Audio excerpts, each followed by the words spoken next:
які па палітычных прычынах не вымушаныя выехаць в Беларусь.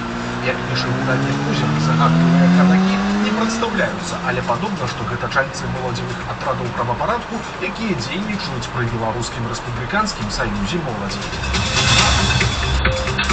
Лукашенко даў сваім чыноўнікам нечаканы загад. Цяпер яны мусяць адсочваць усе звароты ў тыктоку да беларускіх уладаў і на іх рэагаваць. Пра гэта паведаміла старшыня Савета Рэспублікі Наталья Качанова. Прычым з яе блытанага каментарыя вынікае, што галоўная мэта гэта не столькі вырашаць агучаныя насельніцтвам праблемы, колькі шукаць тых, хто кажа няпраўду альбо вінаваціць надта ўжо высокіх чыноўнікаў. І за такое беларусаў будуць караць. Надо людей слушать. Это неправда. Может быть так.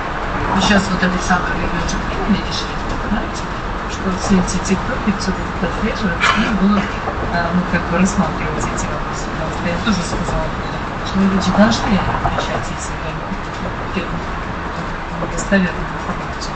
А самое главное, что все должны быть четко понимать меру своей ответственности. Потому что, видите, как бы, не говорят же про должностных лиц, говорят про губернаторов.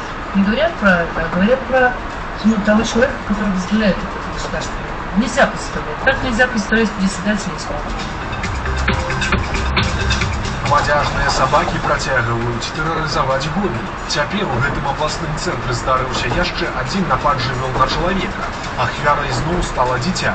На гэты раз накінуліся на 14гадовага падлетка. Пра стан пацярпелага падрабязнасцяў пакуль не паведамляюць, але гэта ўжо другі такі выпадак за апошні час. Раней 8 мая бяздомныя сабакі напалі на 11гадовую дзяўчынку. Жывёл тады разагнаў выпадковы мінак, але яны паспелі сур'ёзна пакусаць малую. І ўсё скончылася бальніцай пры 2гадзіннай аперацыяй. У сувязі з гэтым профільныя службы горада цяпер адправілі на ўзмоцненую працу па адлове бяздомных жывёл. Чыноўнікі рапартуюць, што былі сфармаваныя ажно цэлыя экіпажы службаў для правядзення рэйдаў і адловаў. Праўда, тое ж самае казалі і пасля першага інцыдэнта, але